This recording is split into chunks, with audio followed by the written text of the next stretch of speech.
हाय viewers, आज हम देखेंगे सेल के अंदर स्टिचिंग कॉन्ट्रैक्ट के बारे में। इसके अंदर हमारे पास आ जाते हैं दो मॉड्यूल। सबसे पहले आ जाता है लोकल स्टिचिंग और दूसरा आ जाएगा हमारे पास एक्सपोर्ट स्टिचिंग। सबसे पहले हम देखेंगे लोकल स्टिचिंग के बारे में कि ये हमारे पास किस तरह काम करता है। स्टिचिंग कॉन्ट्रैक्ट हमारे पास ये वाला एक एग्रीमेंट होता है हमारे पास अपना पार्टी या फिर हमारे पास अपने क्लाइंट के और हमारे दरमियान।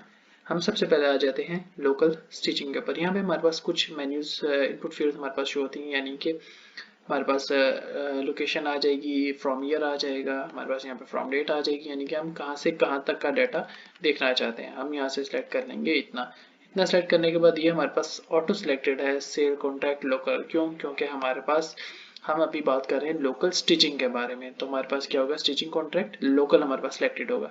इसके बाद हम इसका स्टेटस सेलेक्ट कर लेंगे। यहाँ पे आने के बाद हम इसमें सेलेक्ट कर लेंगे प्रोडक्ट टाइप की, यानी कि हम कौन सी प्रोडक्ट के बारे में बात करना चाह रहे हैं। यहाँ पे हम इसको कर लेंगे ऑल, और डिलीवरी टाइप भी हम कर देते हैं ऑल। पार्टी हम यहाँ पे किसके, ये जो कॉन्ट्रैक्ट होगा ये कॉन्ट्रैक्ट हमारे पास होगा पार्टी और हमारे दरमियान, पार्टी और इंडस्ट्री के दरमियान हमारे पास ये कॉन्ट्रैक्ट होगा। हम इसमें कर देते हैं सिलेक्ट ऑल। ब्रोकर हम किसमें कर सकते हैं, सिलेक्ट ऑल हम कर लें, क्योंकि हम हर किसी का डाटा देखना चाह रहे हैं। और यहाँ से हम आइटम डिटेल को भी सिलेक्ट ऑल कर देंगे। सर्च पे करने के बाद हमारे पास जितना भी डाटा होगा वो सारा नीचे शो हो जाएगा। इसके अलावा अगर हम इसी डाटा को पीडीएफ में करना चाहते हैं, पीडीएफ पे क्लिक करेंगे तो हमारे पास सारा डाटा पीडीएफ में आ जाएगा। अदरवाइज अगर हम एक्सेल में कन्वर्ट करना चाहते हैं तो हमारे पास सारा डाटा एक्सेल में भी आ जाएगा। ये काम करने के बाद हमारे पास दो ऑप्शन आ जाते हैं। सबसे पहला हमारे पास ऑप्शन आ जाता है कि हमने इस डाटा को एडिट करना है या फिर हमने इसकी पीडीएफ देखनी है। दो ऑप्शन ये आने के बाद हमारे पास इसमें एक ऐड का ऑप्शन आ जाता है। हम इसमें करेंगे सबसे पहले ऐड का ऑप्शन। ऐड पे क्लिक करने के बाद हमारे पास कुछ इस तरह की विंडो ओपन हो जाती है। अब इस विंडो के अंदर हमारे पास क्या होगा कि हमारे पास एक होगा मास्टर का डाटा। मास्टर के डाटा के बाद हमारे पास हो जाता है पार्टी की इन्फॉर्मेशन, और पार्टी की इन्फॉर्मेशन की बेस के ऊपर हमारे पास आ जाती है डिटेल इन्फॉर्मेशन। डिटेल इन्फॉर्मेशन से मुराद यहाँ पे हमारे पास प्रोडक्ट की इन्फॉर्मेशन है। सबसे पहले हम देख लेते हैं ट्रांजैक्शन टाइप हमारे पास कौन सी होनी चाहिए। ट्रांजैक्शन टाइप हमारे पास यही होगी, लोकल स्टिचिंग।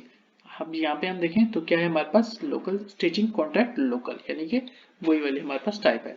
अब इसका हम यहाँ पे एक कोड दे देंगे, यानी कि STLC। अब ये हमारे पास ऑटो जनरेटेड है। प्रोडक्ट टाइप हमारे पास कौन सी होनी चाहिए, हम इस पर कोई भी सेलेक्ट कर लेते हैं।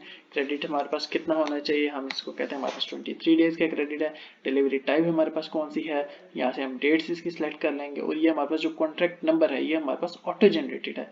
अच्छा, ये काम करने के बाद हमारे पास आ जाता है शिपिंग एड्रेस। शिपिंग एड्रेस हमने क्या इसमें डालना है, यहाँ पे हम कोई शिपिंग एड्रेस इसको डाल देंगे। यहाँ पे हम पैकिंग डिटेल्स डाल देंगे, जैसे कि मैं इसको एक एक्स्ट्रा इन्फॉर्मेशन दे देता हूँ कि हैंडल विद केयर। तो ये हमारे पास एक एक्स्ट्रा इन्फॉर्मेशन होगी पैकिंग डिटेल्स की। पेमेंट टर्म्स हमारे पास क्या हो जाएंगी, पेमेंट टर्म्स ही हम इसमें डाल देंगे। इसके साथ हमारे पास अगर कोई रिमार्क्स हैं तो हम इसमें वो भी डाल देंगे, अदरवाइज हम इसको ब्लैंक छोड़ देंगे। इसके बाद हमारे पास आ जाते हैं टर्म्स एंड कंडीशंस। जो टर्म्स एंड कंडीशंस है ये हमारे पास ऑटो जनरेटेड है। और इसके साथ साथ अगर हम इसको हटा के कुछ डालना चाहते हैं तब भी ठीक होगा, अगर हम इसी के बाद कुछ डालना चाहते हैं तब भी ठीक, अदरवाइज हम इसको ऐसे ही छोड़ देंगे। इसके बाद हमारे पास आ जाती है इसकी बेस के ऊपर हमारे पास पार्टी की इन्फॉर्मेशन स्टोर होगी।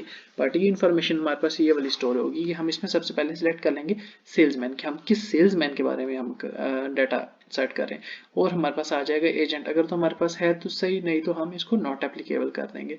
इसके बाद हमारे पास आ जाती है पार्टी, यानी कि पार्टी हम कौन सी वाली सिलेक्ट करना चाहते हैं। हम यहाँ से एक पार्टी को सिलेक्ट कर लेते हैं। कमीशन, हम इसमें कमीशन दे देते हैं 10%। तो हमारे पास यानी कि ये कमीशन हमारे पास आ गया। रेफरेंस नंबर अगर हम डालना चाहें तो डाल सकते हैं, नहीं तो हम इसको छोड़ भी सकते हैं। लूम नेचर हम यहाँ से देख लेंगे, हम इसको नॉट एप्लीकेबल कर देंगे। टॉलरेंस हम इसमें देख लेंगे, कोई अगर हमारे पास गुंजाइश है तो हम इसमें कर देंगे, अदरवाइज हम इसको छोड़ देंगे जितनी ये है। और बाई डिफॉल्ट हमारे पास +5% की टॉलरेंस होती ही होती है। इसके बाद हम आ जाते हैं बी एक्सेप्ट% पे, इंश्योरेंस, इनकोटर्म, एडवांस, और हमारे पास आ जाती है लास्ट में एडवाइजिंग बैंक, यानी कि किस बैंक के अंदर हमने पेमेंट अपनी जमा करनी है, डिपॉजिट करनी है। अब इसको कर देते हैं 10%। 10% करने के बाद आ जाते हैं इसकी डिटेल इन्फॉर्मेशन पे। डिटेल की इन्फॉर्मेशन यानी कि प्रोडक्ट की इन्फॉर्मेशन, किस प्रोडक्ट के बारे में बात करें। हम यहाँ से प्रोडक्ट की आइटम डिटेल यानी कि प्रोडक्ट यहाँ से हमने सेलेक्ट कर लिया, यहाँ पे इसके यूनिट हमने सेलेक्ट कर दिया। हम मीटर्स के अंदर ही बात करें। कैटेगरी हम इसकी सेलेक्ट करेंगे, हम किस कैटेगरी में जाना चाह रहे हैं। क्वांटिटी यहाँ से हमारे पास सेलेक्ट हो जाएगी, यानी कि हम इसको कितनी क्वांटिटी, हम इसको 10 क्वांटिटी करना चाहते हैं।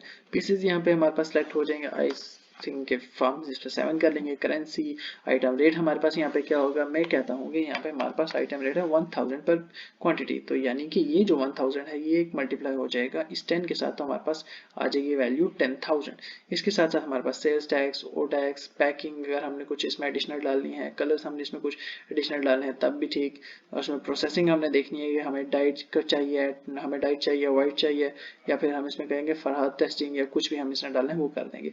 याद हम यहाँ से देख लेंगे, याद देखने से मतलब ये है कि हमारे पास कि कपड़ा जो हमारे पास आ रहा है वो किस किस्म का होना चाहिए, हमारे हम कहते हैं इसको 100% कॉटन हमारे पास हो। वेव हम इसमें सेलेक्ट कर सकते हैं। इसके बाद हम सेल्वेडिज इसमें सेलेक्ट करना चाहते हैं, यानी हमारे पास जो सेल्वेडिज है वो टक इन होना चाहिए, डॉबी में होना चाहिए, फिर लेनो में होना चाहिए। इसके बाद हमारे पास साइज हो जाएगा और ये हमारे पास कुछ चीज़ें आ जाती हैं। हम ये सिलेक्ट करने के बाद हम इसको क्या कर देते हैं, ऐड टाइप, ऐड आइटम कर लेते हैं। ये हमसे पूछेगा कि आप आइटम ऐड करना चाहते हैं, जैसे इसको ऐड पे क्लिक करेंगे तो हमारे पास डाटा नीचे इंसर्ट हो जाएगा।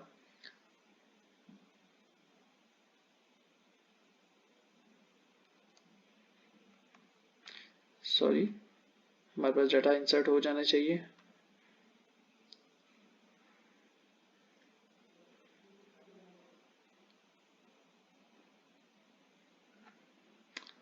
अच्छा, हमारे पास अभी डाटा इंसर्ट नहीं हो रहा है।